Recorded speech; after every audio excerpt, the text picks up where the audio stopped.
8 मार्च 2014 को Malaysian airline का एक जहाज कोलालमपुर से टेक ऑफ हुआ, लेकिन वो अपनी मंजिल बीजिंग तक नहीं पहुंचा।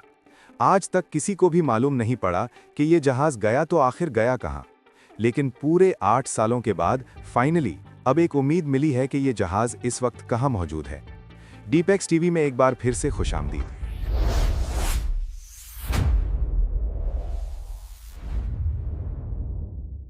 नाजरीन, ये बात है 8 मार्च 2014 की, यानी आज से करीब 8 साल पहले। मलेशियन एयरलाइन के एक जहाज फ्लाइट MH370 को मलेशियन कैपिटल कुआलालंपुर से टेक ऑफ करके चाइना के कैपिटल बीजिंग तक जाना था।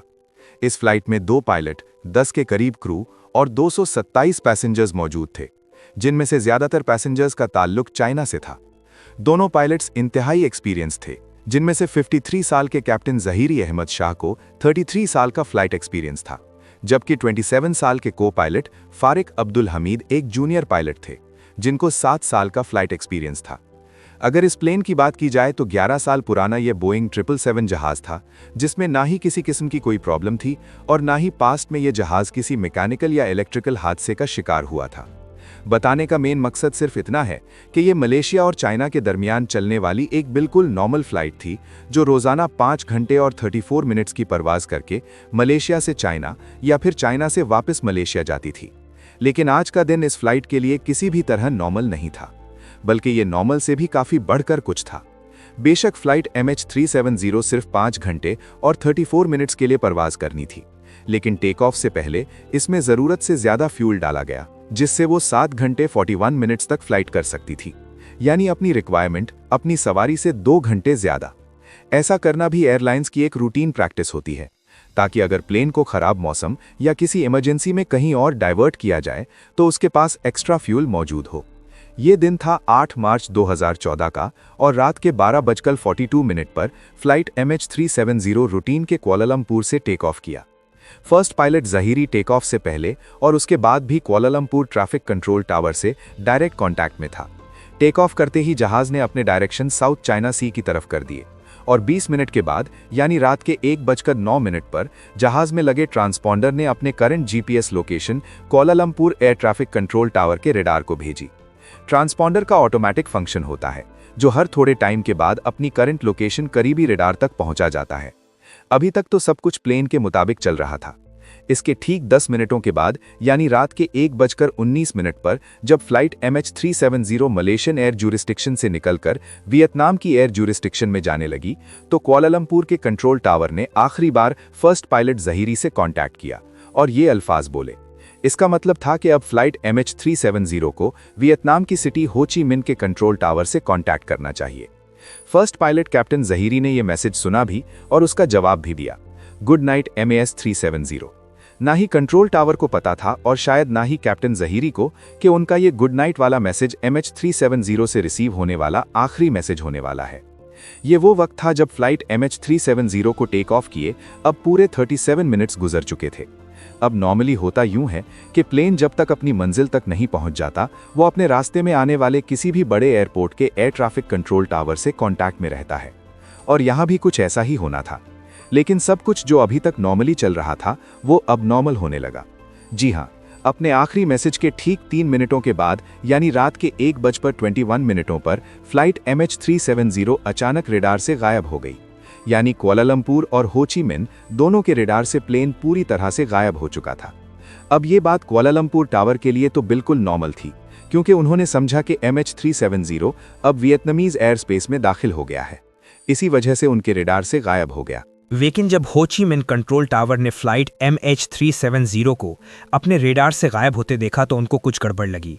उन्होंने फौरन कैप्टन से खैरियत मालूम करने के लिए वायरलेस किया, तो आगे से किसी ने भी कोई जवाब नहीं दिया। अगले 18 मिनट तक हो ची मिन टावर MH370 से कांटेक्ट करने की कोशिश करता रहा, लेकिन कैप्टन की तरफ से फिर भी कोई जवाब नहीं आया। और तभी हो ची मिन टावर ने कुआलालंपुर टावर से कांटेक्ट किया और उनको सिचुएशन से अपडेट किया।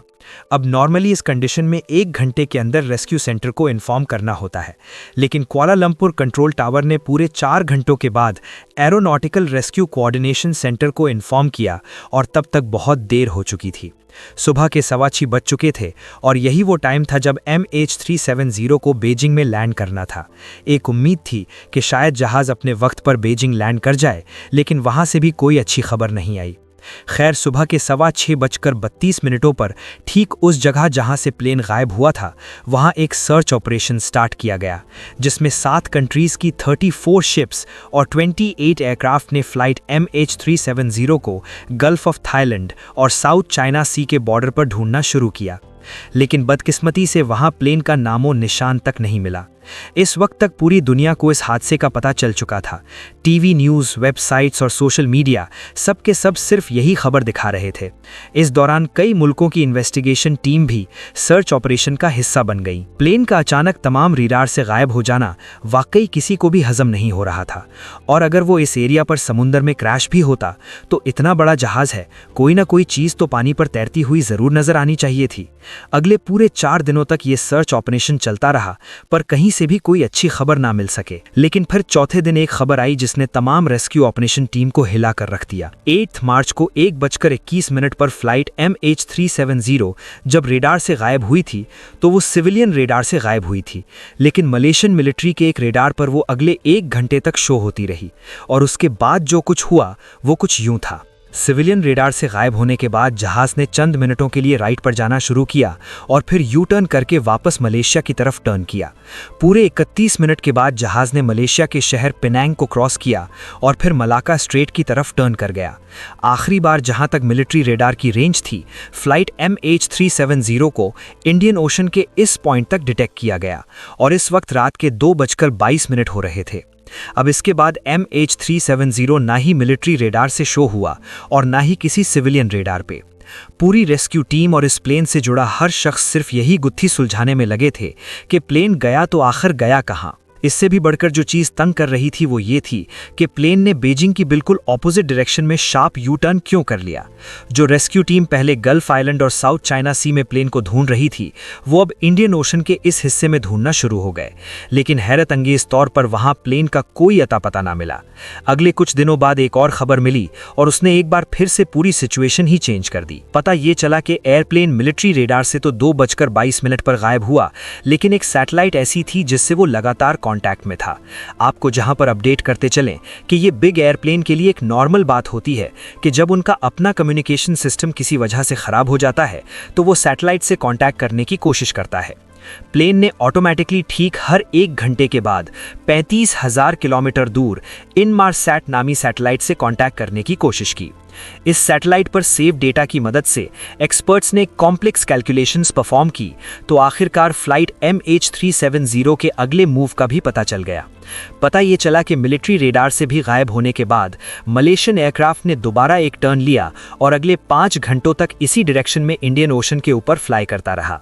सुबह को 8:19 पर प्लेन ने आखिरी बार सैटेलाइट से कनेक्शन बनाने की कोशिश की और ये MH370 की तरफ से मिलने वाला सबसे आखिरी सिग्नल था। इसके बाद ना ही प्लेन ने किसी और सैटेलाइट से कांटेक्ट किया और ना ही वो किसी और रेडार पर शो हुआ था। यानी जिस वक्त रेस्क्यू टीम पहली बार जहाज को ढूंढ रही थी, असल में उस वक्त जहाज फ्लाई कर रहा था, लेकिन उसकी लोकेशन वहां से बहुत दूर थी। एक्सपर्ट्स और इन्वेस्टिगेशन टीम का मानना है कि ऑस्ट्रेलिया से 2000 किलोमीटर वेस्ट में इंडियन ओशन के ठीक इस कर्व्ड स्पॉट पर आकर जहाज के सैटेलाइट से कनेक्शन टूटा। यानी कुआलालंपुर से टेक ऑफ करने के बाद इस कर्व्ड स्पॉट तक पहुंचने में जहाज को पूरे 8 घंटे लगे और जहाज में टोटल फ्यूल भी सिर्फ इतना ही था। तो इस बात के काफी ज्यादा चांसेस हैं कि MH370 इसी कर्व्ड स्पॉट में ही कहीं फ्यूल खत्म होने की वजह से क्रैश हो गया। इंडियन ओशन का ये हाईलाइटेड कर्व्ड हिस्सा पूरे इंडिया से भी बहुत बड़ा है और यहाँ पर स्टार्ट किया गया एक deep sea search operation. MH370 को ढूंढना बहुत जरूरी था क्योंकि जब तक प्लेन और उसका ब्लैक बॉक्स नहीं मिलेगा तब तक ये पता नहीं चलेगा कि क्रैश से पहले प्लेन के अंदर क्या कुछ हो रहा था। कई महीनों नहीं बल्कि कई सालों तक यहाँ प्लेन को तलाश करने का अमल चलता रहा, लेकिन यहाँ पर भी प्लेन का कोई सुराग नहीं मिला। 3 सालों के बाद डीप सी ऑपरेशन को आखिरकार खत्म कर दिया गया, जिसमें $160 मिलियन से भी ज्यादा खर्चा हो चुका था। सर्च ऑपरेशन के दौरान प्लेन का तो कोई अता पता नहीं मिला, लेकिन 2015 में यानी प्लेन के गायब होने के 1 साल बाद प्लेन का राइट फ्लैपेरॉन तैरता हुआ आइलैंड ऑफ रीयूनियन के साहिल पर जा पहुंचा। ये प्लेन का वो हिस्सा होता है जो लैंडिंग के वक्त काम आता है। मिलने वाले इस फ्लैपेरॉन पर जब तहकीक हुई तो एक और खौफनाक हकीकत से पर्दा उठा। एक्सपर्ट्स का मानना है कि जिस वक्त MH370 पानी में क्रैश हुआ उस वक्त ये फ्लैपेरॉन एक्सटेंडेड नहीं था, और अफसोसनाक तौर पर इसका मतलब ये है कि पानी पर क्रैश होते वक्त जहाज अपनी नोज के बल समुद्र में जा गिरा। अगले कई सालों के दौरान प्लेन के कई और हिस्से भी अफ्रीका के साहिल से मिले, लेकिन आज तक प्लेन या उसमें बैठे पैसेंजर्स का कोई सुराग न मिल सका। मलेशियन फ्लाइट MH370 के अंदर गायब होने से पहले क्या कुछ हुआ ये आज तक किसी को भी मालूम नहीं है। कुछ इन्वेस्टिगेटर्स का मानना है कि प्लेन हाईजैक हुआ था, तो कुछ इस बात पर यकीन रखते हैं कि किसी इलेक्ट्रिकल फेलियर की वजह से प्लेन का बाहर की दुनिया से कांटेक्ट टूट गया और ऑक्सीजन की कमी की वजह से प्लेन के अंदर तमाम लोग बेहोश हो गए थे। खैर, असल रीज़न क्या है ये तो प्लेन के ब्लैक बॉक्स में महफूज रिकॉर्डिंग से ही पता चल सकता है, जो प्लेन के साथ ही इंडियन ओशन में कहीं गायब है। MH370 के गायब होने के पूरे 8 सालों के बाद फरवरी 2022 में एक बार फिर से प्लेन के मिलने की उम्मीद दिलाई गई।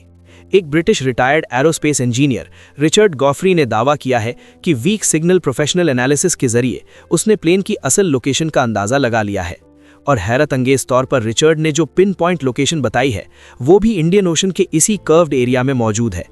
रिचर्ड का मानना है कि उसकी बताई गई ठीक इस जगह पर ओशन के 4000 मीटर नीचे मलेशियन एयरलाइन का गुमशुदा जहाज अभी भी मौजूद है। ये उतनी ही गहराई है जितना नीचे टाइटैनिक शिप पूरे 74 इयर्स की कोशिशों के बाद 1985 में मिली थी। अब Malaysian authorities retired aerospace engineer के इस क्लेम को कितना सीरियस लेती हैं और इस जगह पर एक नया सर्च ऑपरेशन लॉन्च किया जाता है या नहीं, ये तो वक्त ही बताएगा। उम्मीद है डीपेक्स टीवी की ये वीडियो भी आप लोग भरपूर लाइक और शेयर करेंगे। आप लोगों के प्यार भरे कमेंट्स का बेहद शुक्रिया। मिलते हैं अगली शानदार वीडियो में।